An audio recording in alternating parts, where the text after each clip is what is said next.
Baik, Assalamualaikum warahmatullahi wabarakatuh. Sampai jumpa lagi dengan saya Kak Samriski di mata kuliah IMK, Interaksi Manusia dan Komputer.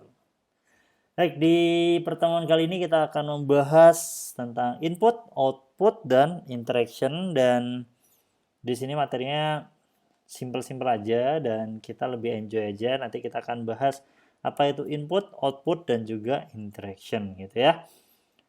Oke, sebelum nanti kita akan bahas input, jadi nanti kita akan bahas dulu masalah ini dulu.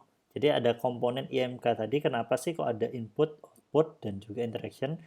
Jadi kalau di pertemuan sebelumnya kita sudah bahas tentang human, the human-nya manusia ini kayak gimana, ada bahasa, kemudian ada short term memory, macam-macam ya. Kemudian yang pertemuan kali ini kita akan bahas tentang komputer. Jadi kalau komputer itu pasti ada input dan ada output-nya gitu ya. Dan yang terakhir adalah bagaimana manusia bisa berinteraksi antara manusia dan juga tadi komputernya. Jadi itu yang the interaction-nya. Oke, input. Nah, input ini sebenarnya ada banyak ya. Jadi input dan output itu bisa berbentuk input device-nya. Itu yang jelas ya. Kemudian ada output device, itu contohnya monitor dan printer macam-macam. Kalau input tadi kayak gampangnya kayak keyboard, kayak mouse itu input ya. Tapi juga bisa outputnya berbentuk paper, kertas biasa. Input dan outputnya bisa kayak gitu, memorinya kayak gimana, sampai processingnya. Jadi kalau input ini di penelitian IMK seru banget. Jadi kalian bisa loh nanti ngembangin sebuah device untuk membuat perangkat input yang lebih baik. Itu bisa banget. Tapi fungsinya apa? Itu untuk meningkatkan efisiensi dan reliabilitas dan juga kenyamanan dalam manusia dalam berinteraksi dengan komputer tadi. Oke. Kemudian input ini ya ini intinya dia mengirimkan data ke komputer sehingga manusia bisa berinteraksi. Contohnya adalah Logitech ini ya. Logitech yang terbaru bahkan sekarang sudah ada macam-macam ya, nanti kita akan lihat beberapa contohnya. Yang paling sering ya bentuknya keyboard dan mouse gitu. Ada banyak banget ternyata nggak cuma keyboard dan mouse. Kita akan lihat dari awal. Jadi audio conversation device ini dulu merubah dari kaset yang ada pitanya itu dirubah jadi MP3. Ada juga yang ada di mobil, kemarin saya baru beli itu, jadi mobil biasa. Nanti kalau kita kasih alat itu, nanti dia akan memancarkan sinyal radio. Sinyal radionya itu kemudian dia akan mentransfer lagu-lagu dari HP kita via Bluetooth. Itu bisa juga kayak gitu. Atau yang lebih jadul lagi juga ada bentuknya kaset kayak gini, tapi ntar ada kayak kabel 3,5 mm itu akan ditancapkan ke HP kita. Itu bisa juga. Intinya mengkonversi audio gitu ya. Ada bentuknya barcode ini. Barcode ini biasanya kita lihat di swalayan, dan di swalayan ini biasanya dipakai linknya itu nanti ada kode gitu atau langsung dia akan direct ke harganya. Sekarang kita sudah gampang banget bikin barcode ya, cari aja di website itu tinggal tulis saja nanti barcode-nya kita langsung jadi, dan ini akan mudah kalau kita udah punya produk. Jadi produk kita kalau di-scan nanti munculnya langsung ke website kita atau langsung ke Tokopedia atau ke Shopee gitu, bisa banget sekarang barcode. Bahkan sekarang alatnya sudah nggak harus kayak gini, alatnya kita pakai HP aja kayak Xiaomi sama Apple itu iPhone, kita pakai kamera biasa aja, nggak usah pakai aplikasi ya, itu sudah langsung bisa scan. Tuh. Dan kalau yang HP lain mungkin dia harus scan dulu, harus install dulu aplikasi barcode-nya. Gitu. Oke, biometrik ini banyak banget, jadi intinya dia bisa bikin kayak password gitu ya. Kalau di film-film itu biasanya ada face scanner, wajahnya yang di-scan. Habis scan wajah, scan mata, habis gitu tangannya, jarinya, sampai akhirnya suaranya harus sama. Jadi semakin secure, semakin aman, isinya ada 5 ini, face scanner, hand scanner, finger, sampai retina scanner, dan voice scanner ini semakin aman tapi ya semakin gak enak untuk digunakan. Bayangin aja kan, kita membuka HP aja harus wajahnya di-scan dulu, habis itu tangannya di-scan juga, fingernya, matanya, sampai suaranya, suwi, nggak buka-buka HP gitu kan. Nah, ini biasanya kalau di HP akhirnya digunakan atau bukan dan. Kalau dan kan berarti semuanya harus terlaksana semua, tapi kalau atau kita bisa pakai scan wajah, atau pakai tangan, atau pakai retina, atau pakai suara aja gitu. Ya kan kalau di Motorola itu dulu yang sempat ramai adalah Hey Google gitu kan. Itu pertama kali dulu. Jadi hanya dengan suara aja dia bisa mengakses komputernya atau mengakses HP-nya gitu. Kemudian ada banyak lagi ya, ini sudah banyak, kita akan coba lihat satu-satu. Nah, ternyata wajah kita ini manusia itu kalau di-scan, di breakdown kayak gini, akhirnya akan muncul titik-titiknya. Ini yang akan digunakan sebagai password tadi, karena wajah orang beda-beda. Dan tingkat security-nya tadi, inputnya tadi, ini juga tergantung bagaimana komputer ini bisa men-scan kita, inputnya tadi. Kalau inputnya titiknya semakin dikit, ya berarti dia makin nggak aman. Tapi kalau makin banyak, makin berat tapi aman banget. Itulah kenapa kemarin sempat booming ya di iklan-iklannya LG itu waktu itu, gimana orang itu istrinya mau lihat HP-nya suaminya dengan cara di-scan atau pakai foto doang. Jadi foto di print kemudian di-scan gini ternyata bisa, ya itu tergantung tadi keamanannya kayak gimana. Ini yang pakai tangan contohnya. Kemudian juga ada yang pakai iris scanner. Jadi di minggu kemarin ada video yang kita bahas gimana mata kita itu melihat sebuah website itu dilihat dari ini, dari iris dari mata kita itu, retina kita tuh geraknya kayak gimana sih. Itu alatnya ini. Ini bisa jadi penelitian.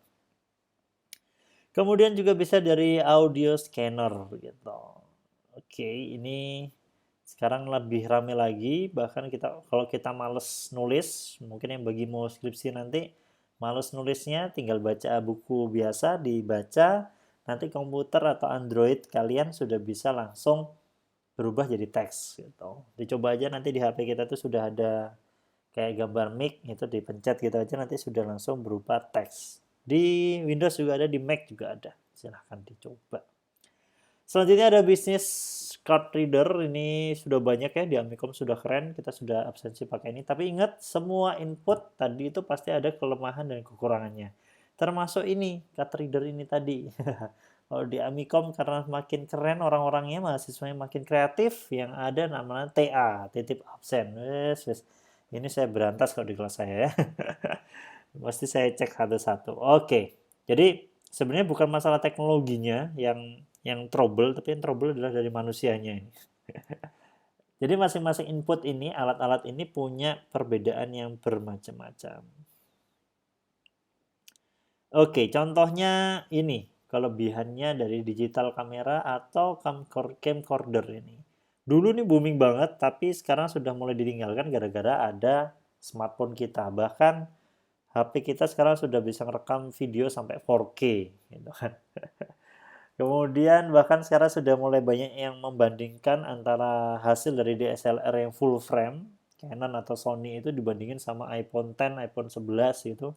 Ternyata hasilnya ya kurang lebih sama, yang apa yang beli yang mahal kalau hanya dengan HP aja kita lebih bagus. Itu perkembangannya. Ada juga yang alat namanya elektron cephalography. Ini alatnya dia bisa mendeteksi apa yang ada, saraf-saraf yang ada di pikiran kita gitu. Kemudian juga ada, itu kalau ini tadi lebih buat biasanya penelitian buat game atau kita buat ini bisa langsung tahu, oh ternyata manusia ini otaknya semakin berkembang ketika dia main game, contohnya kayak gitu. Kemudian ada gamepad, joystick, dan game pedal. Fungsinya sebenarnya buat apa sih kok harus ada kayak game steering wheel kayak gini tuh? Experience-nya lebih mudah. Kalau kita main game balapan di layar kecil gitu kan susah ya, nggak ada feel-feelnya. Tapi ketika mainnya pakai setir yang beneran segede yang ada di mobil, kemudian kita harus ngegasnya beneran, ngeremnya bener, itu feel-nya, experience-nya beda. Gitu. Tapi ada plus minusnya pasti ya. Ada ruangan. Nah, ini gesture recognition contoh juga di Korea pakainya ini. Jadi kalau orang mau belanja tentang fashion gitu, biasanya kan kayak kita harus ke fitting room ya, nyoba di ruangan itu. Kalau ini cuma pakai kamera yang ada di layar itu, kita langsung muncul AR-nya. Oh, aku ntar kalau pakai baju ini bentuknya kayak gini gitu.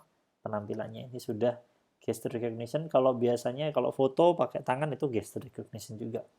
Selanjutnya ada grafik tablet yang mungkin dari kalian sudah sering pakai ini ya. Ini sudah banyak dipakai, Wacom ya seringnya, tapi juga ada yang lain. Nah, ini yang tadi yang saya cerita, yang paling sering kita tahunya adalah keyboard. Tapi kalau kita tahu, keyboard ini sebenarnya ada modelnya, ada yang QWERTY, ada yang Dvorak. Nah, kenapa sih namanya QWERTY? Jadi coba kalian lihat di HP kalian atau mungkin di laptop kalian itu ternyata nama QWERTY itu dilihat dari huruf yang ada di sebelah tab. Itu pasti ada Q, W, E, R, T, Y. Tapi pertanyaannya adalah kenapa kok nggak nulisnya tuh keyboard tuh nggak ditulis A, B, C, D, E, F, G, H, I, J gitu ya. Kita coba di ini ya. Coba kalian komen di bawah kenapa kira-kira kok tulisannya nggak A, B, C, D aja. Terus kenapa kok bentuknya kayak gini QWERTY ini gitu. Ternyata itu ada bebannya masing-masing. Ya, jadi nanti tadi sudah ada ya bebannya, ternyata yang paling banyak itu orang nulis ada di 50%-nya ada di QWERTY sampai P itu, kemudian 30%-nya dari huruf A sampai L, dan terakhir adalah 20% itu huruf-huruf yang ada di bawah ini. Dan ini pasti ada penggunaannya, kenapa kok ada QWERTY dan ada Dvorak ini. Tapi kalau kita ngomongin keyboard, ini sekarang sudah ada perkembangan yang lebih baru, yaitu keyboard laser. Kita lihat bareng-bareng dari video dari Seraphim.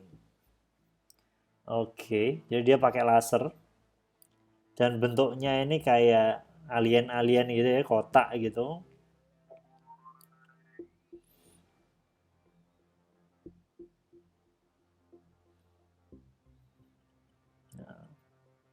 Jadi dia udah sekalian jadi stand ya. Kemudian bisa jadi piano juga. Dan serunya bisa dipakai di mana aja. Ini naik kereta contohnya bosen, dikeluarin keyboardnya, pasang HP-nya, langsung nge-play.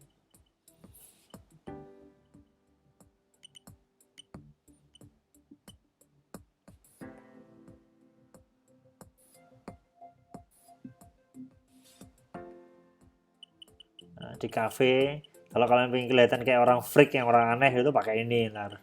Ntar mesti banyak yang lihat tuh, kue ngopo ya? Ini kan biasanya salah-salah pencet kan. Kalau pakai keyboard lebih sering salah pencet. Ya enggak? Jadi nulisnya lebih cepat dan akurat. Bayarnya ya bisa pakai kombinasi gitu. Dan buat orang yang main musik ini bisa langsung jadi keyboardnya.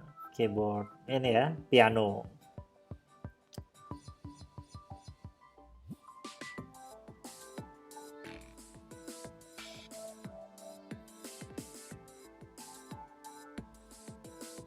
Oke. Itu.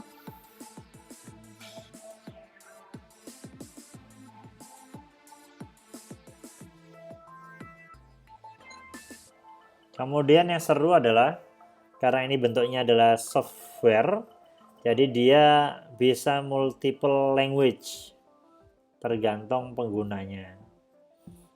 Dan yang seru lagi, ini bisa jadi power bank. Oh, oke. iKeyboard, the multifunction virtual laser projection keyboard. Increase your productivity anytime, anywhere.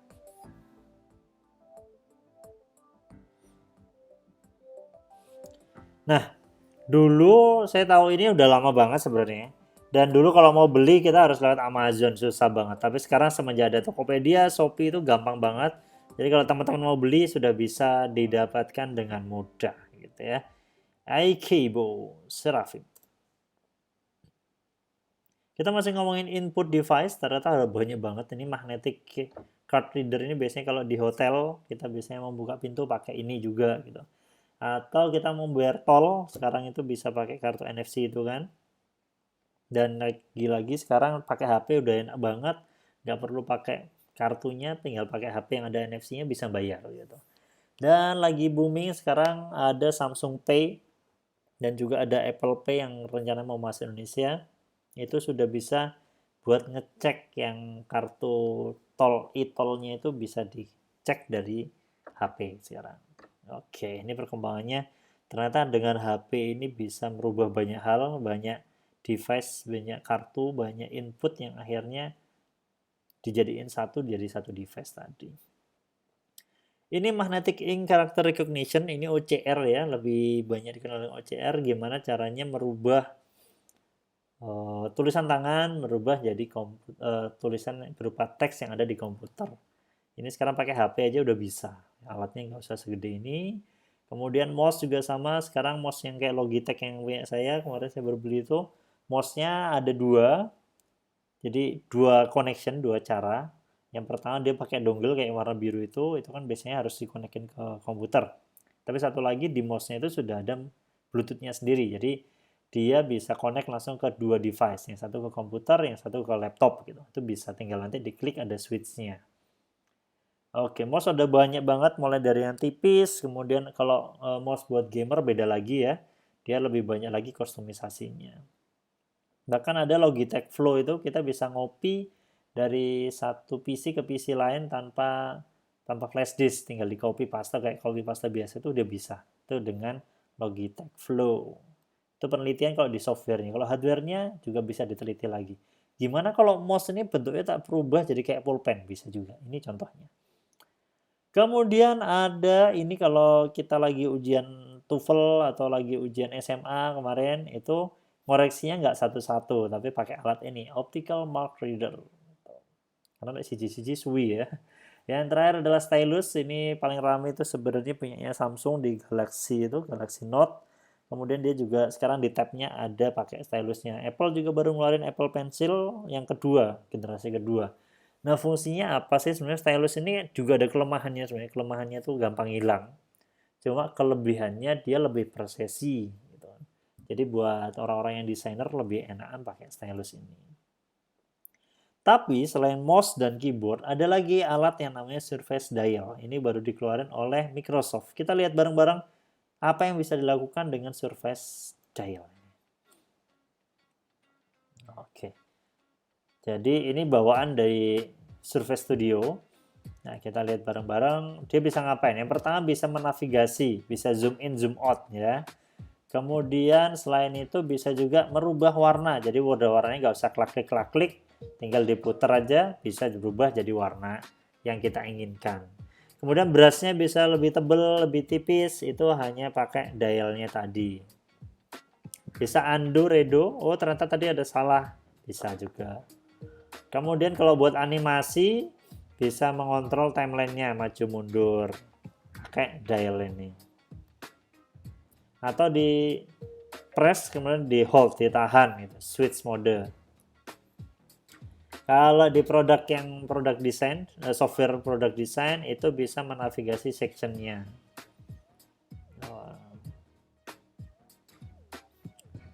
Kalau di Spotify bisa gedein, kecilin volume. Kemudian dia juga bisa skip song, jadi skip gitu. Oke, kemudian kalau di Windows 10 itu bisa scroll langsung. Atau kayak tadi ya bisa screen sketch. Terus di undo. Oh, ini tadi salah.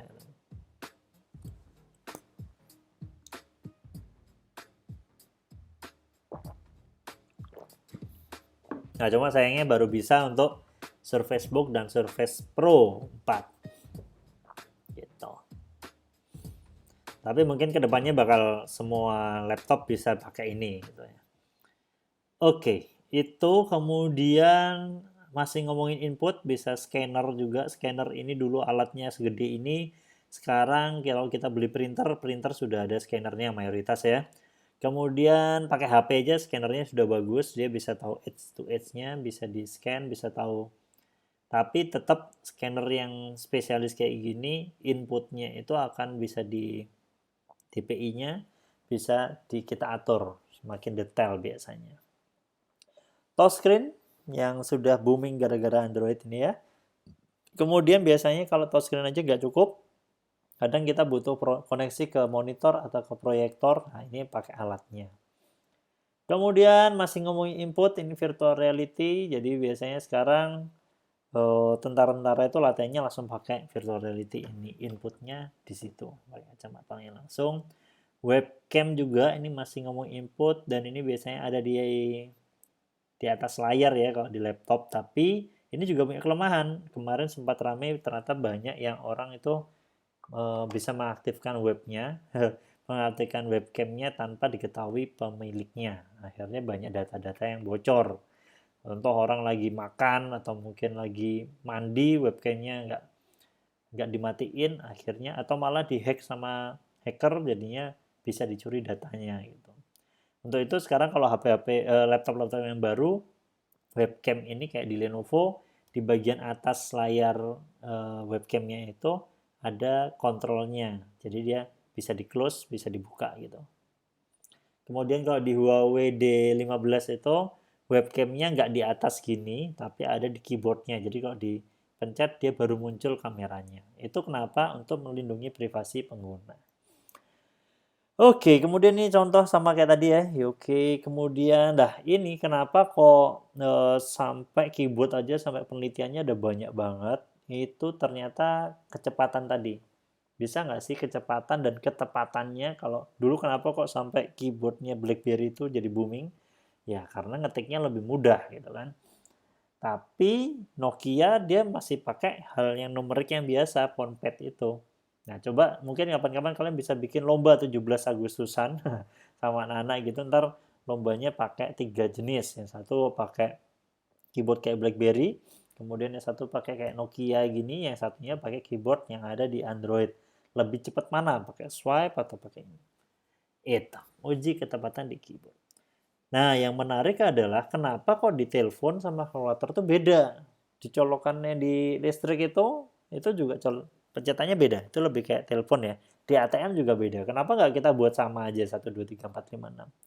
Nah, kira-kira kenapa? Silakan tulis di komen. Kenapa kok ini beda-beda? Kenapa nggak kalkulator sama telepon dibuat sama aja? Gitu. Oke, itu tadi input kita sudah beres. Sekarang kita ngomongin output. Setelah tadi kita sudah masukin sebuah data ke sebuah sistem, kemudian sistem ini akhirnya akan mengeluarkan hasilnya berupa apa? Macam-macam berupanya apanya. Nah, ini output device itu sebenarnya peripheral ya kan, yang menerima data dari komputer. Kalau tadi kan mengirimkan data, kalau ini menerima data. Bisa berupa display, projection, macam-macam ya. Nanti kita akan lihat satu-satu gitu.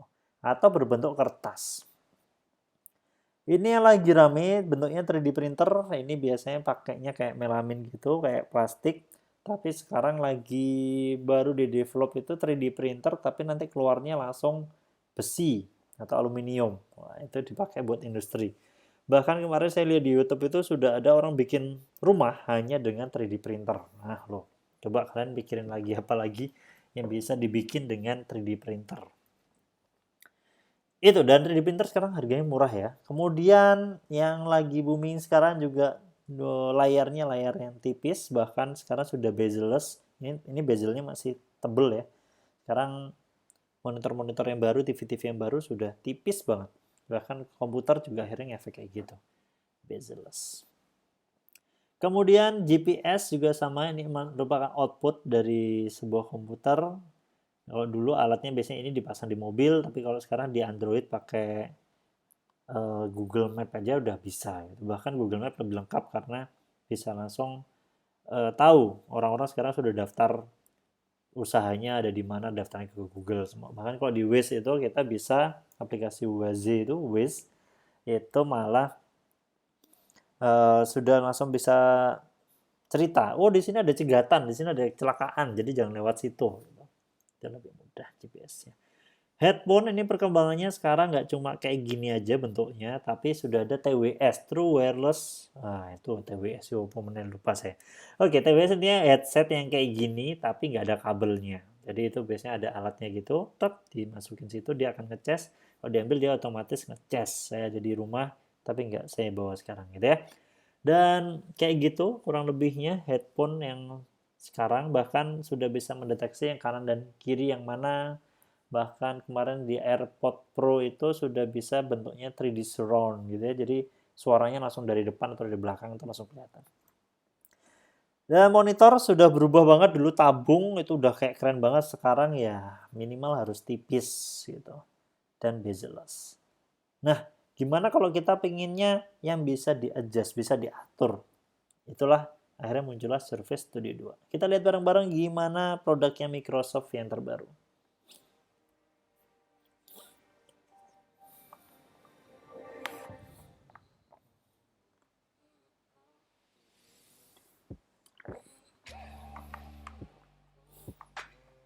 Oke.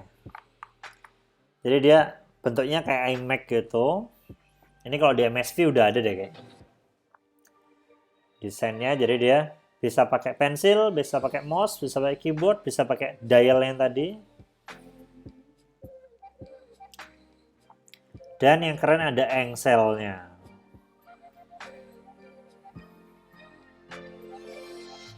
Nah, bisa ditekuk gitu jadinya.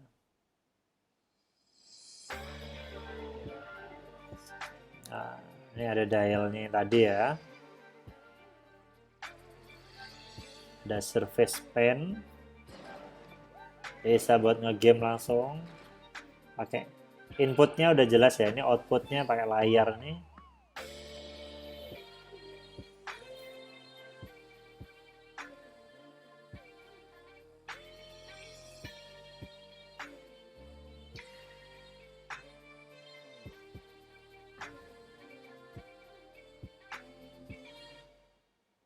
Oke. Ya, meskipun mungkin kita nggak banyak yang punya kayak ginian, mungkin kalau mau beli aja kayak mahal banget, ya minimal kita tahu produk yang terbaru itu apa. Jadi kalau kalian lihat YouTube itu ya di subscribe yang kayak gini, Microsoft, Google, Facebook, YouTube, terus Apple dilihat gitu ya. Jangan malah di YouTube lihatnya TikTok aja. Nonton TikTok di YouTube. Oke, kita lihat selanjutnya. Ini tadi kalau outputnya berupa layar, tapi output juga bisa berbentuknya kertas. Ini contohnya kalau kita di digital printing di Jogja ada banyak banget, itu bentuknya kayak gini mesinnya. Banner juga sama. Proyektor perkembangannya luar biasa sekarang. Semakin lama semakin kecil, tapi DPI-nya bisa dikurangin ya. Kemudian lumennya juga dikurangin. Tapi ada juga malah diperbesar lagi. Itulah yang sekarang dipakai buat pertunjukan, biasanya di gedung-gedung yang gede. Kemudian dikasih proyektornya, dan itu bentuknya ada animasi yang ada di gedung tersebut. Jadi kadang gedungnya seolah-olah runtuh. Itu proyektor. Kemudian bahkan proyektor tadi sudah ada Android TV-nya sekarang. Sudah bisa langsung nyetel dari HP kita. Kemudian sound card, ini kalau di PC biasanya kita butuh kayak ginian. Itu buat apa sound card itu? Jadi kalau kita mau nambahin mic, kita mau nambahin headphone, tambahan bisa pakai sound card. Nah, ini speaker yang lagi booming juga, kayak JBL kayak gini. Kemudian Amazon baru ngeluarin juga yang sudah ada Alexa-nya. Bahkan Google baru ngeluarin Google Nest itu. Kemudian Apple juga ada HomePod namanya. Jadi ada Siri-nya, ada Google Assistant-nya, ada Alexa-nya. Fungsinya buat apa? Jadi kalau punya anak-anak yang kepo di rumah gitu, anak bayi kadang suka nanya kan, kenapa kok jerapah itu lehernya panjang gitu. Kita nggak ngerti kan. Tanya aja langsung ke speaker ini, nanti dia jawab sendiri.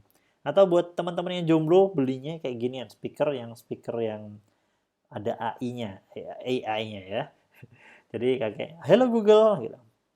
Tanggal berapa ya sekarang? Kasih aku gombalan dong, nanti dia bisa ngasih gombalan ke kita. Bahkan juga bisa ngasih reminder ke kita. Gitu.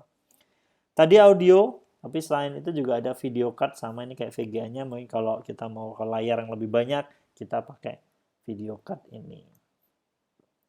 Masih di output ada Google Glass, ini contohnya kacamata. Nanti di layar ini kita, di frame kita ini ada kacanya itu munculkan informasi yang ada di HP kita ya. Selanjutnya, ini kita ngomongin interaction. Oke, kemarin Apple baru ngeluarin iOS ke-14 dan itu pengenalan tentang widget gitu. Dan widget ini padahal di Android sudah lama banget. Bahkan ini tampilannya mirip sama yang ada di Microsoft ya, di Windows Phone itu dulu. Tapi basicnya kenapa kayak gini? Ya ternyata untuk mempermudah user. Gitu.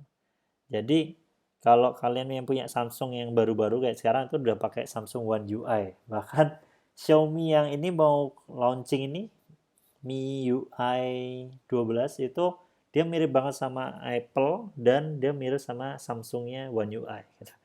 Siapa yang diuntungkan ya kita yang diuntungkan gitu kan. Intinya kan mempermudah, mempercantik aja. Tapi itu ada frameworknya. Jadi frameworknya itu bagaimana kita mempresentasikannya dan performanya. Gimana caranya dengan tadi interaksi tadi performanya lebih cepat dan lebih kencang. Gitu.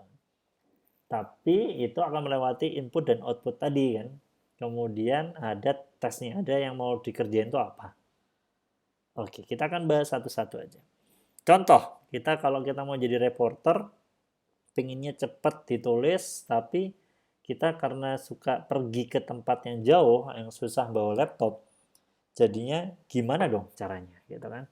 Itulah Samsung mengeluarkan Samsung DeX. Kita lihat bareng-bareng videonya.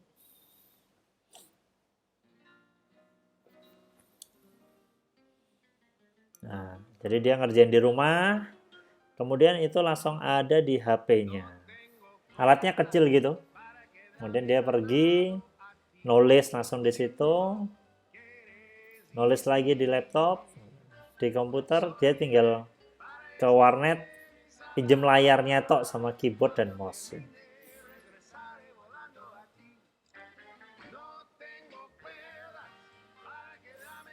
Dia langsung edit dan itu langsung dikirim, kemudian udah langsung ada di koran.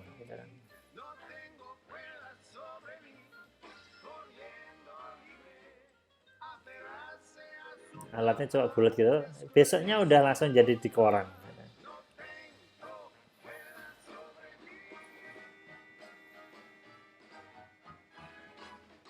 Oke, ini baru dikenalin 2017 yang lalu. Bahkan Samsung DeX yang terbaru sekarang ini dia sudah bisa tanpa alat tadi yang bulat itu udah nggak perlu. Dia cuma pakai USB-C itu langsung ke monitor udah bisa. Samsung DeX yang langsung keluar.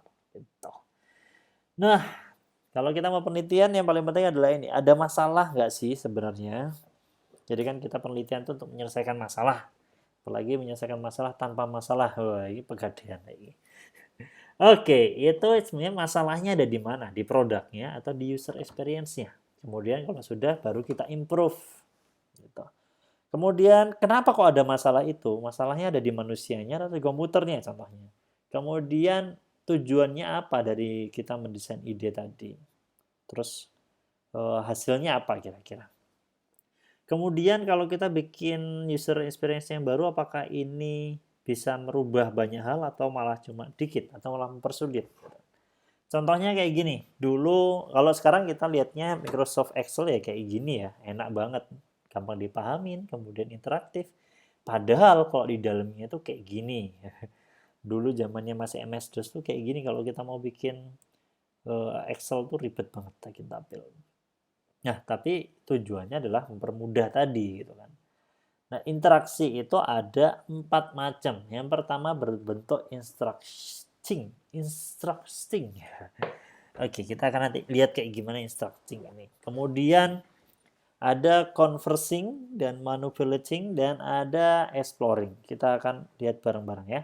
Instructing itu kayak gimana? Ini contohnya ada 2. Ada yang bentuknya si KitKat yang sebelah kanan, Nestle KitKat ini, dan sebelah kiri ada tentang vending mesinnya minuman, Coca-Cola, Sprite, macam-macam. Mana yang lebih mudah digunakan? Nah, tulis di komen di bawah, ini mana yang lebih mudah, punyanya Coca-Cola atau punyanya KitKat? Sama-sama merah sih ini ya. Yang Coca-Cola dia ini hanya pakai gambar aja, kemudian gambarnya beda-beda ya itu ya, tapi kelihatannya sama ya sekilas. Kemudian yang KitKat dicantolin kayak gitu. Mana yang lebih mudah kira-kira kalau orang mau mengoperasikan ini? Yang pakai gambar gede-gede atau langsung barangnya tapi kecil-kecil? Nah, itulah menginstruksi tadi gimana caranya dengan hanya menginstruksikan satu tombol itu bisa langsung tercapai gitu. Jadi nggak harus klik ini kodenya berapa macam-macam, itu namanya instruksi. Ada namanya conversing.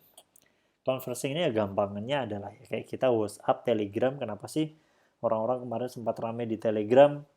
Karena ternyata ada botnya. Ternyata ada di grupnya juga lebih banyak itu conversing. Jadi orang-orang berconversation, dia melakukan ada interaksi di situ antara manusia dengan manusia juga. Ada juga namanya manipulation, ini lebih ke AR, jadi kita scan nanti bisa muncul apa 3D objek kayak gitu. Yang terakhir adalah exploring, ini gampangnya kita lihat di game-game virtual itu kita bisa kenalan sama orang. Dan kayak contoh yang game yang terbaru itu apa? Saitama itu ya. One Punch Man itu kita bisa kenalan sama orang, kita bisa barter macam-macam. Dan ada di Kinect. Kinect ini punya Microsoft itu juga bisa saya gitu.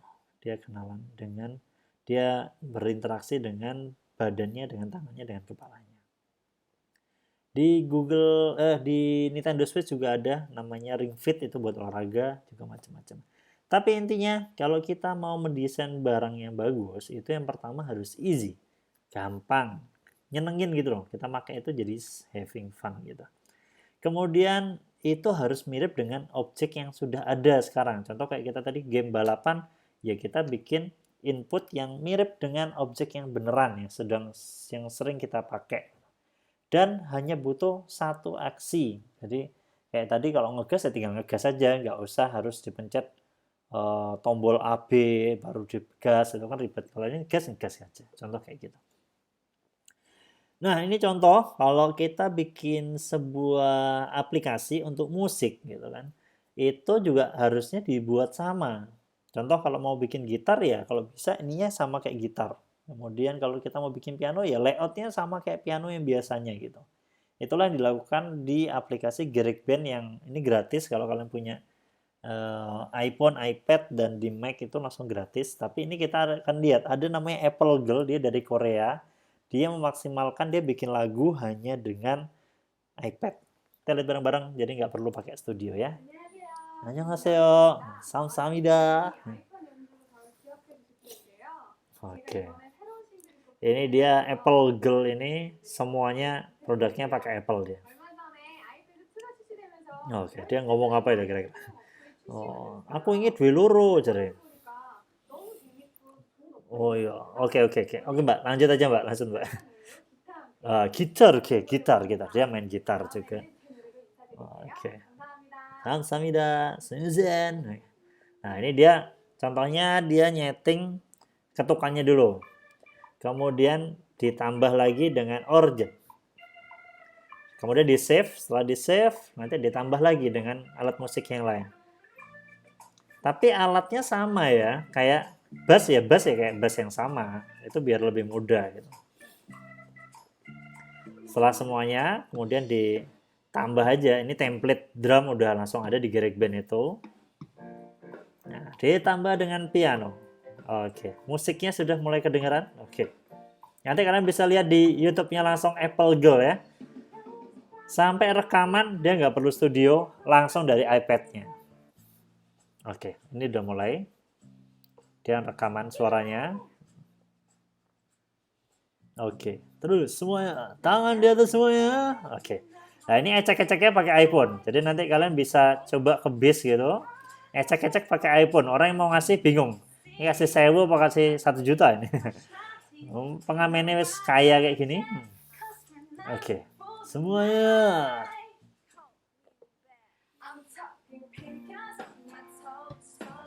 Baru dia pakai gitar biasa. Ada dubbingnya. Kemudian ada keyboardnya langsung pakai situ. Bahkan dia ngeditnya langsung di situ. Nggak perlu pakai di Windows. Langsung di iPad semua.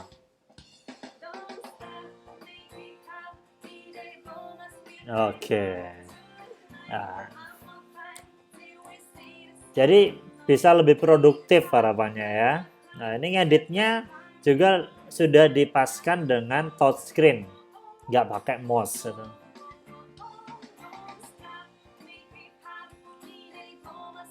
Oke.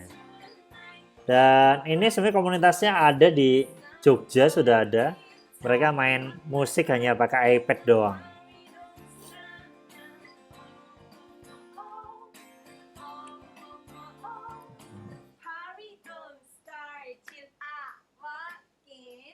Constant.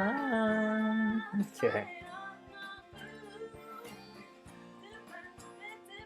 Oke, cukup ya. Intinya kalau kita mau bikin sebuah software, ya kita kalau bisa disesuaikan dengan yang ada di keseharian kita. Kalau bikin aplikasi gitar ya dibuat semirip mungkin dengan gitar. Kalau kita bikin drum dibuat yang semirip mungkin dengan drum yang ada di kehidupan nyata. Gitu ya, ini cuma tambahnya tadi gitar doang. Selanjutnya, nah ini mana yang bagus dan mana yang nggak begitu bagus. Kenapa sih sekarang kok kalau kita main itu lebih mudah pakai joystick tadi kan? Bahkan kalau kita lihat remote ini sudah berubah banget. Remote yang zaman dulu kala sama remote-remote yang baru.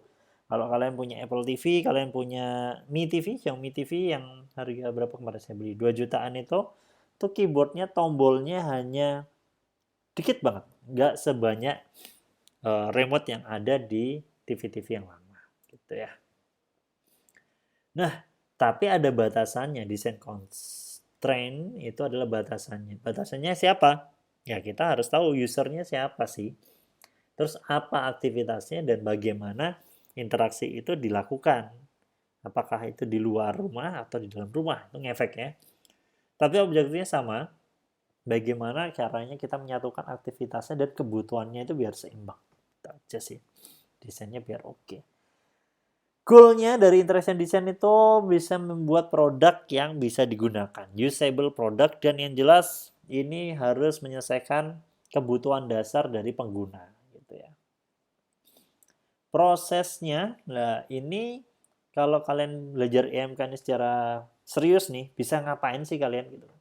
Ternyata ada banyak ya pekerjaan-pekerjaan yang hanya fokus di interactional design ini. Ada instructional designer, itu sudah pekerjaan sendiri. Ada usability engineering, ini gampang banget ya. Dia hanya mengevaluasi. Oh, jelek ini. Oh, ini kurang kayak gini, mengevaluasi, enak banget ini. Ada web designer, ini yang paling banyak di Indonesia, alumni Amikom banyak di sini. Ada information architecture, jadi dia dia membuat arsitekturnya sebuah web keseluruhan itu kayak gimana. Sampai yang terakhir ada UX designer. Gimana orang bisa berinteraksi dengan alat tersebut. Ini contohnya ada kampus, mungkin kalau kalian nanti ingin lanjut S2, dia bisa fokus di Art Center College of Design. Kita lihat kayak gimana sih profilnya kampus ini. Jadi dia ini hanya fokus bagaimana orang itu bisa interactional design. Ini kalau dia S1-nya ya sebenarnya. Tapi dia S1-nya sudah fokus kayak gitu.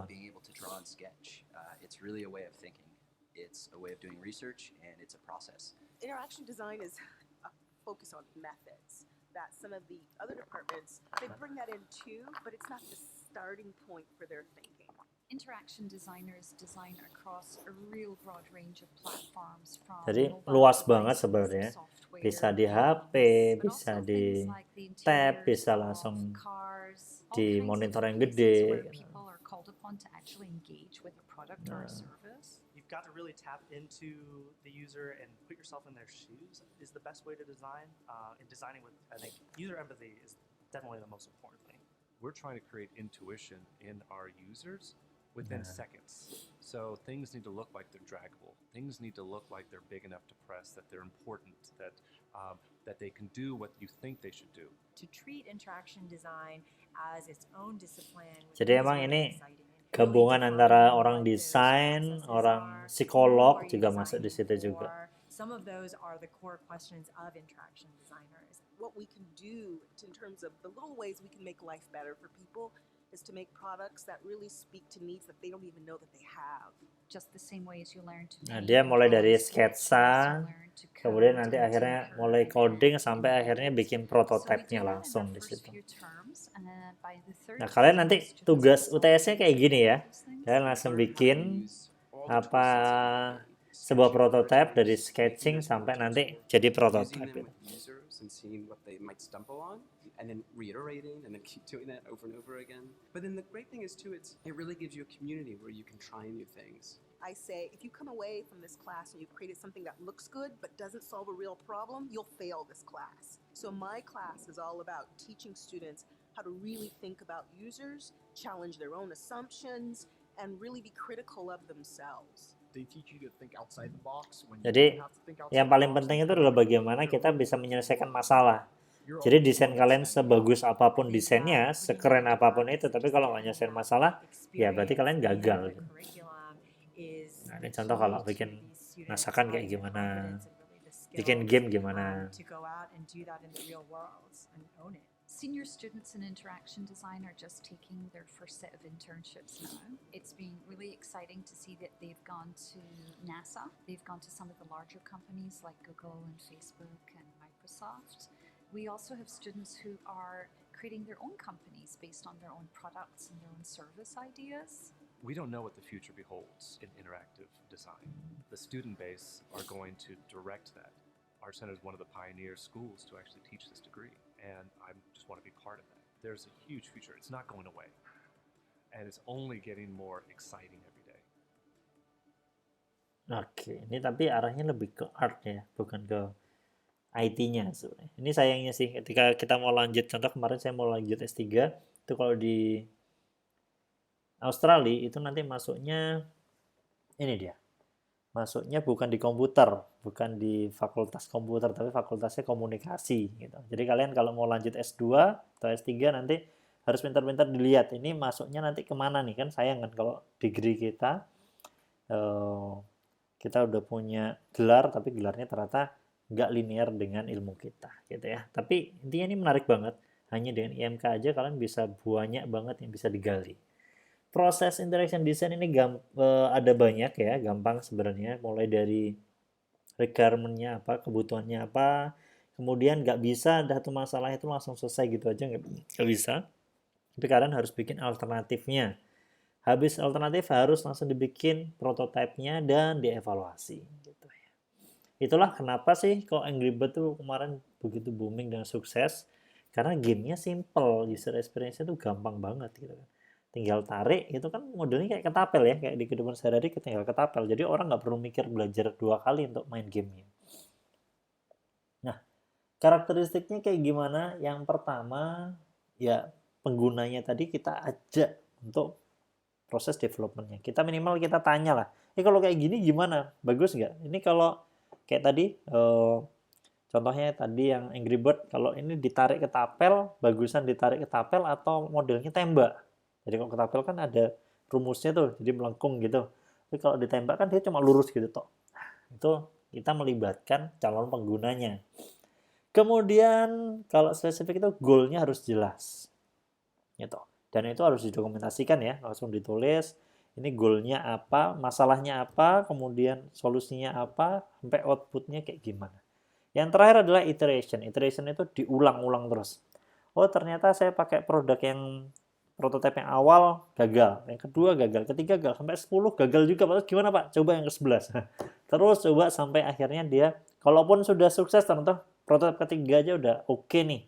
Ternyata 3 bisa 3A, 3B, 3C, ditambahin apa fiturnya. Gitu ya. Saya kalau bikin board game juga sama, kayak gitu. Prosesnya panjang. Bahkan saya untuk bikin mekaniknya aja bisa sampai 7 kali revisi. Setelah 7 kali revisi nanti belum desainnya. Desainnya untuk meletakkan layout aja itu udah ribet banget. Harus berkali-kali diproses. Mungkin ada beberapa teman yang sudah saya ajak gabung ya. Nanti boleh tanya-tanya. Gimana prosesnya bikin board game. Ribet banget. Tapi ya itu serunya. Ya tadi masih kita ngomongin interaction. Ini ada Asus Zephyrus ya yang paling baru. Ini dia nambahin layar yang lumayan gede itu di atas keyboardnya. Itu fungsinya buat apa? Biar tambah lebih mudah jadi operasinya. Ini contoh kalau game berarti di bawahnya sudah ada icon-icon tombol-tombol yang bisa informasi yang bisa dia gunakan. Kalau di Office lebih mudah lagi, atau ini juga bisa jadi multiple screen. Jadi kayak tambahan screen gitu. Kalau kalian copy paste, kalian lagi literatur review itu gampang banget pakai ini. Dan sejauh ini baru ada Asus yang punya kayak gini. Itu contoh aja, tapi ini kalau di umumnya itu interaction itu stylenya ada macam-macam. Ada nanti kita lihat ya, ada menu, ada form file, ada spreadsheets, ya, macam-macam. Command line ini yang paling sering kita lihat command line itu kayak gini. Tulisannya ada banyak, tapi ini bagusnya untuk repetitive test. Ini memang belajar coding itu enaknya pakai ini gitu kan. Kemudian ada lagi bentuknya menu. ini menu paling gampang ya, kita lihat menu itu ya kayak gini. Mana sih menunya? Kalau biasanya ada di atas, kemudian di bawah, itu menu akan muncul lebih mudah gitu ya. Biasanya modelnya nggak drop down, tapi langsung scroll gitu aja, langsung bisa dilihat dengan mudah. Kemudian, nah ini language ini ngefek, kemarin kita sudah lihat ada lagu La Bamba gitu kan ya. Itu tergantung siapa yang pakai sistem kita, tergantung bahasanya juga. Ini tergantung bahasanya. Kemudian ada namanya query interface. Query interface ini biasanya digunakan untuk mengisi data-data. Jadi dia bolong gitu. Ini silahkan dicoba pakai Google Form ya. Ini gampang banget kok bikin-bikin. Kalau dulu susah, kalau sekarang lebih mudah lagi. Ini query, jadi kalau formnya itu banyak, kita pakainya query. Kemudian ada form fill. Ini mirip kayak tadi. Kalau form fill ini kita akan ngisi-ngisi, sudah ada formnya, kemudian isinya apa saja, bahkan sudah bisa langsung spesifik phone number contohnya. Itu isinya hanya angka, nggak boleh tulisan, nggak boleh huruf. Contohnya itu bisa digituin. Kemudian ada bentuknya kayak Excel. Nah, ini tadi, ini biasanya lebih mudah digunainya karena lebih banyak formatting toolbarnya, bisa diganti warna, bisa di macam-macam, ya. Bisa ada formulanya. Itulah kenapa sekarang iPad OS, dulu kan iOS itu cuma iPhone dan iPad operating system, tapi kalau sekarang sudah mulai dipisah iOS dan iPad OS. iPad OS yang sekarang yang terbaru dia sudah mendukung Scribble. Scribble itu pakai Apple Pencil. Kita lihat bareng-bareng aja langsung videonya kayak gimana. Ini dari Macworld, dia ngambil dari Apple ya. Ini iPad OS yang ke-14. Lihat, user interface-nya gila banget kalau di Apple. Jadi ini padahal HP gambar biasa, tapi langsung dibuat layout-nya menarik. Dan itu foto aja bisa lihat sidebar-nya. Dia langsung bisa kategori-kategori dia bikin sendiri, memori sudah ada. Dan itu bisa di zoom in, zoom out tergantung bulannya, tahunnya, itu bisa langsung ketahuan. Nah, itu menunya ya, kita lihat menunya. Nah, itu. Karena kalau kita pakai mouse dan pakai touchscreen harusnya beda dong. Nah, ini menunya jadinya dibuat ke kanan kiri. Tadi ada drop down menu, ada macam-macam ya. Kita lihat bareng-bareng.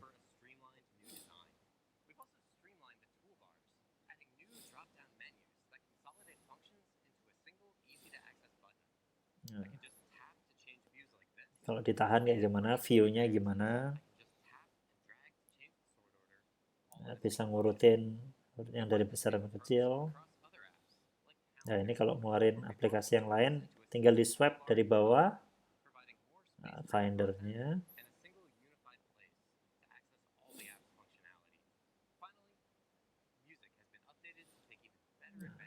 Ini masih ngomongin musik. Nanti ada banyak banget.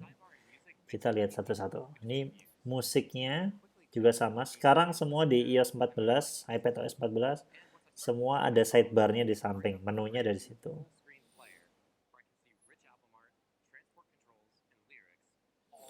Nah, itu sudah ada liriknya langsung. Kemudian ini Siri yang tadi kita obrolin tadi.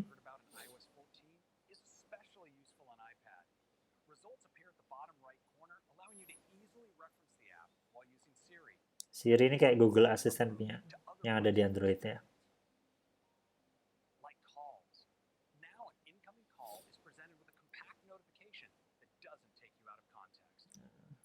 Jadi ini dia lebih simple gitu. Dan sebenarnya iPad-nya harganya nggak terlalu mahal, mirip-mirip sama laptop sebenarnya kalau kalian tahu. Tapi tinggal gimana kita, bukan masalah iPad-nya, bukan masalah komputernya, tapi gimana kita bisa produktif dengan gadget yang kita punya gitu ya. Nah, ini search-nya, ini mirip sama Mac jadinya, yang ada di Mac dipindah ke iPad sekarang.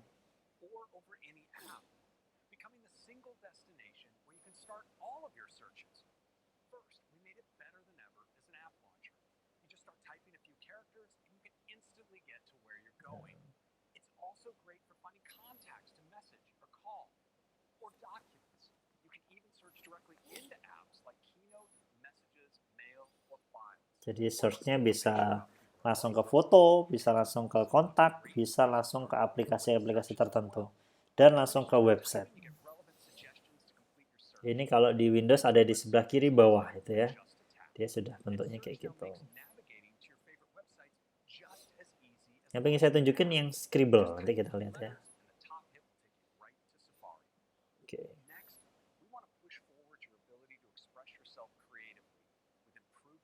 Nah ini Apple Pencil. Scribble. Jadi kita nulis pakai Apple Pencil di layarnya, langsung berubah jadi teks biasa. I'm really excited to show you some of the great new features that we have for Apple Pencil and iPadOS this year. I can just start writing anywhere. Nah, dia nulis gitu. Just about text. Kemudian setelah nulis biasa, Myself with drawings or shapes. But sometimes you want bisa this langsung more kerekam. professional Tadi feel. lagi nulisnya apa aja sambil dengerin orang kuliah gitu kan. It'll automatically Dosen. convert to that ideal shape. And we're smart about it, retaining the same size. Nah, itu kalau lurus, dia langsung otomatis jadi garis lurus. Nanti kalau kotak, kotaknya langsung kotak persisi, bulat-bulat persisi. Nah, yang menarik ini, sudah bisa jadi selection gitu. Oke, itu.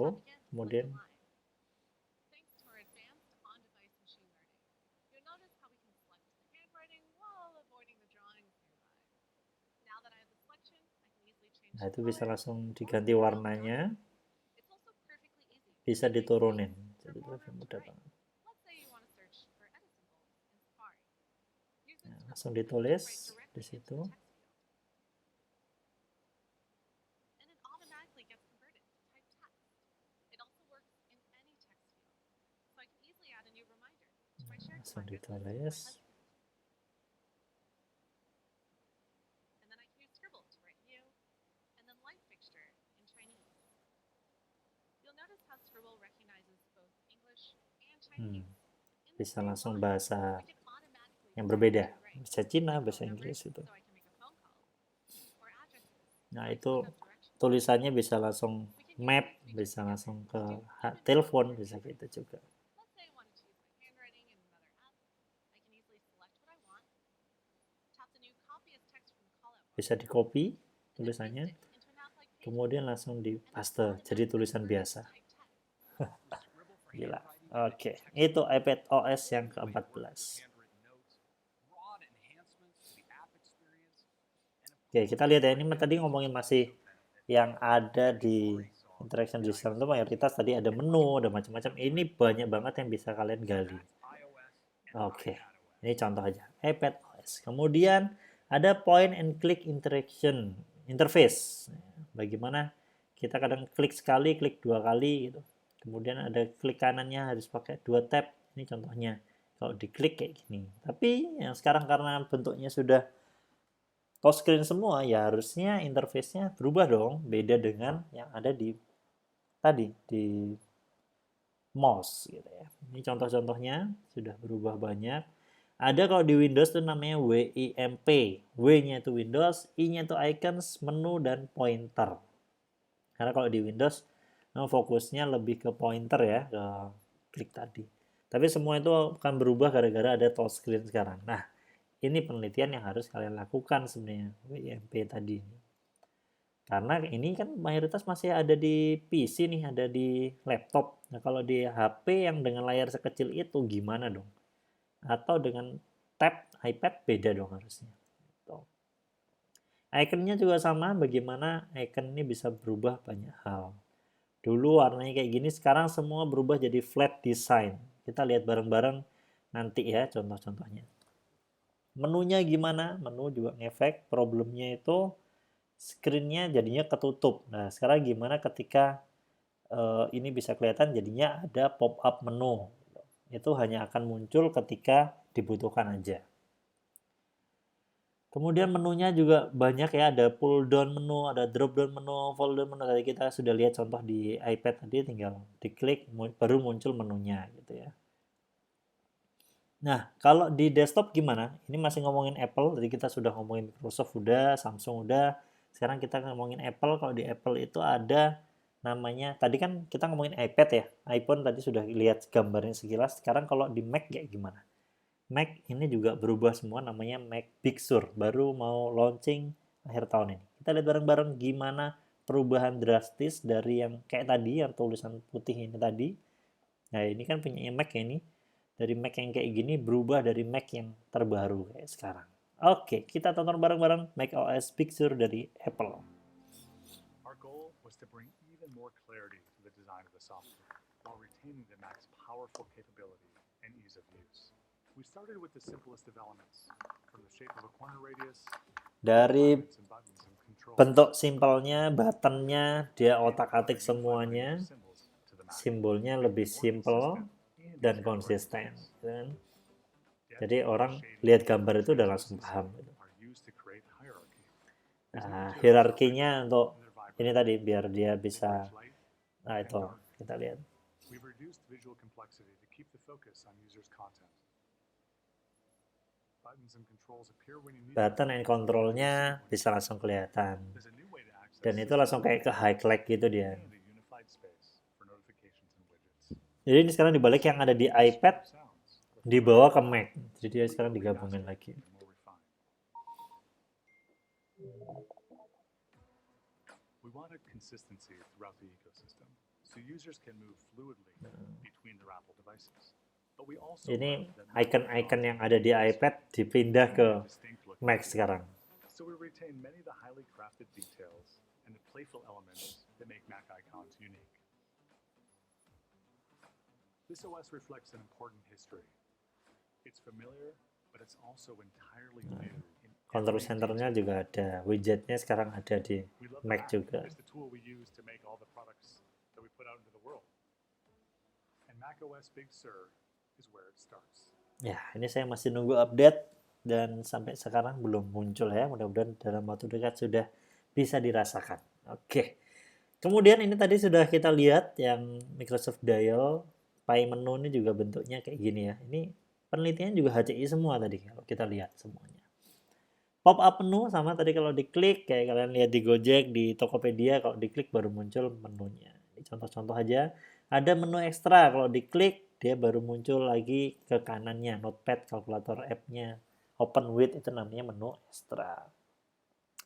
Tapi dia punya permasalahan, mana yang harus digunakan dan kapan digunakannya, gitu kan. Mana yang itu action, mana yang itu hanya sekedar description. Gimana ketika item-item yang banyak tadi digrupin jadi satu, itu gimana? Biar nggak pusing orangnya, gitu ya. Kemudian pointernya juga sama, masih banyak hal yang bisa digali. Apakah segede apa pointernya, bentuknya kayak gimana. Ini dulu waktu saya pakai Windows, sering saya ganti-ganti, bisa diganti-ganti ya, lucu-lucu itu bentuknya. Tapi berbeda OS, berbeda menunya. Rasanya juga beda. Kalau kalian pakai Linux, banyak banget distro-distro yang bisa digunakan. Gitu. Lebih simple atau yang lebih kompleks. Kembali ke yang tadi, jadi kalau kita mau mendesain kayak menu, macam-macam tadi ya, kemudian itu juga sebisa mungkin disesuaikan dengan yang ada di kehidupan nyata. Contoh ini orang mau bikin video, aplikasi video, editing video, tapi dia terinspirasi dari DJ. Itu gimana dong? Nah, akhirnya dia bikin yang mirip sama DJ beneran. Ada kanan, ada kiri gitu kan. Videonya ada dua. Gimana dia bisa mixing. Kita lihat bareng-bareng aplikasi namanya VJ. Saya dulu beli sekitar berapa dolar? 5 dolar atau 10 dolar gitu. Kita lihat bareng-bareng VJ. Oke. Nah, jadi video sebelah kiri, sebelah kanan. Nah, jadi interaksinya dibuat sama kayak DJ yang sebenarnya. Jadi nggak terlalu banyak tulisan, kalau diklik baru muncul menu-menunya. Nah, itu dia otomatis ke kiri, ke kanan, jadi nggak perlu digeser manual. Ini saya dulu beli tahun 2017-an kalau nggak salah ya. Ini sekarang sudah lebih keren dia lagi, VJ. Nah, outputnya bisa langsung dari situ. Nah, ini sama kan kayak tadi kan?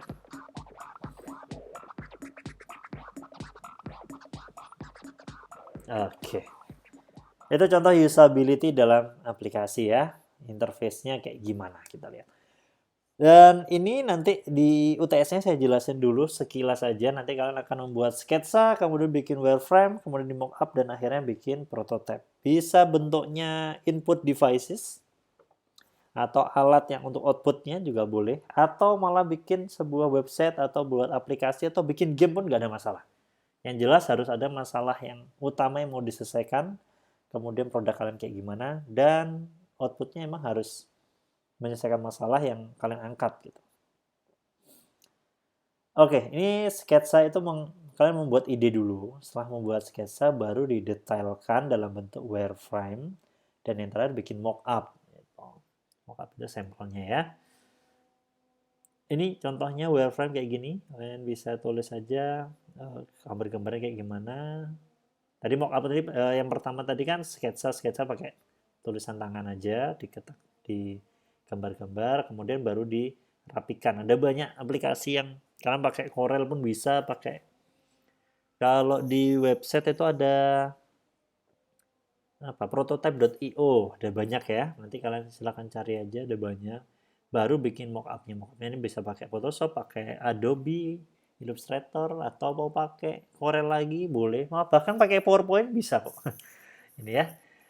Intinya saya nggak akan mempersulit kalian untuk prosesnya nanti. Intinya, ini ada masalah apa, solusinya kayak gimana, kita aja. Dan harus melewati proses tadi. Mulai dari sketsa, wireframe, sampai mockup. Ini saya kasih spoiler, desain tren yang lagi trending beberapa tahun ini ke depan. Ini saya ambil dari YouTube-nya Design Sense, gitu ya. Dari Design Sense ini dia mengakumulasi desain-desain yang lagi booming di 2020 ini. Oke, kita lihat dari yang pertama. Yang pertama adalah bentuknya dark mode. Dark mode ini warnanya gelap dan pasti ada warna vibrannya yang muncul, tapi nggak dominan dia. Nah, lihat dark mode itu kayak gini contoh-contohnya. Terus dia ada transparansi gitu modelnya. Yang kedua, kita lihat yang selanjutnya adalah illustration. Ilustrasinya kayak gimana? Gambarnya lebih vibrant gitu dan lebih pop up ya. Di mana-mana ada animasinya. Ini kalau di website kayak gini.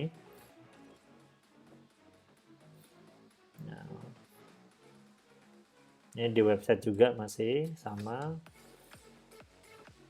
Kemudian nomor 3, tadi ilustrasi sudah sama. Ini animasi grafiknya kayak gimana. Nah, dia bentuknya parallax gitu ya. Smart Search, ini tadi yang sudah dibahas di Apple. Langsung muncul. Nah, ini bentuknya parallax design namanya. Kalian coba aja cari di YouTube gimana cara bikin parallax effect di PowerPoint. PowerPoint aja udah bisa parallax effect ya. Ada gradiennya kayak gimana. Gradien-gradiennya. Pemilihan warnanya. Kita lihat aja gradasi-gradasinya. Ini sudah kita bahas ya kemarin di pemilihan warna di pertemuan sebelumnya. Kalau masih lupa silahkan diingat-ingat, dilihat lagi videonya kayak gimana. Dan ini bold, jadi gampang dibaca dari jauh aja bisa langsung kebaca tulisannya. Gitu. Ini tadi sudah nomor 5, sekarang nomor 6. Kita lihat fungsionalnya gimana. Nah, ini bisa kayak tadi, ini main kayak VJ tadi ya. Gimana cara kita bikin sebuah interaksi yang mudah digunakan, nggak ribet. Nomor 7, storytelling. Jadi aplikasi kita ini membuat orang itu, ini contoh tutorialnya gimana cara menggunakannya. Contoh di Genius ya, yang Bank Genius itu bagus banget ya bikin giniannya. Coba kalian lihat aja bagaimana interface-nya di Bank Genius. Kalau video gimana? Nah, ini bisa dilihat di dalam UI-nya sudah ada videonya. Bank Genius mirip-mirip kayak gini. Kalian lihat aja, Genius ini mirip sama Digibank. Dia juga sama ya, tentang bank online ya arahnya. Nomor 9, attention to detail. Jadi dia detailnya itu banyak tapi tetap dimudahkan lihatnya. Ini UTS-nya, nanti kalian bikin ginian. Oke, itu adalah desain trends-nya 2020 bentuknya kayak gini. Jadi monggo tinggal lanjutin aja. Dan terakhir, man arafa bu'da safari ista'adda. Jadi kalau udah tahu UTS-nya kayak gitu, dari sekarang sudah bisa disiapkan gitu ya. Minimal kalian milih mau bikin input, alat input atau output, atau malah kalian mau bikin sebuah website atau aplikasi atau game. Monggo, itu ada 5 pilihan. Silahkan dipilih dari sekarang. Dan kalau mulai dari sekarang kalian sudah mulai bisa cari ini referensi gitu ya. Dan itu untuk pertemuan hari Kamis nanti akan ada kuis. Jadi silahkan dibaca-baca lagi, dilihat-lihat lagi video yang sudah saya share dan buku-buku yang sudah saya share di Google Classroom gitu ya. Karena nanti kita akan pakai aplikasi Zoom dan juga websitenya pakai Quizzes. Jadi nanti akan saya share linknya. Dan untuk pertemuan hari Kamis jangan telat. Maksimal telat ya 10 menit saya tunggu. Setelah itu kita akan jalan. Karena kalau sudah jalan, kalian nggak bisa login. Nggak bisa ikut kuis itu. Padahal kuis itu akan menjadi poin penilaian. Gitu ya. Baik, itu dari saya. Dan jika ada jarum yang patah, maka jangan disimpan di dalam peti. Dan jika ada kata yang salah, maka jangan disimpan di dalam hati. Saya Kak Sam Rizky undur diri. Assalamualaikum warahmatullahi wabarakatuh.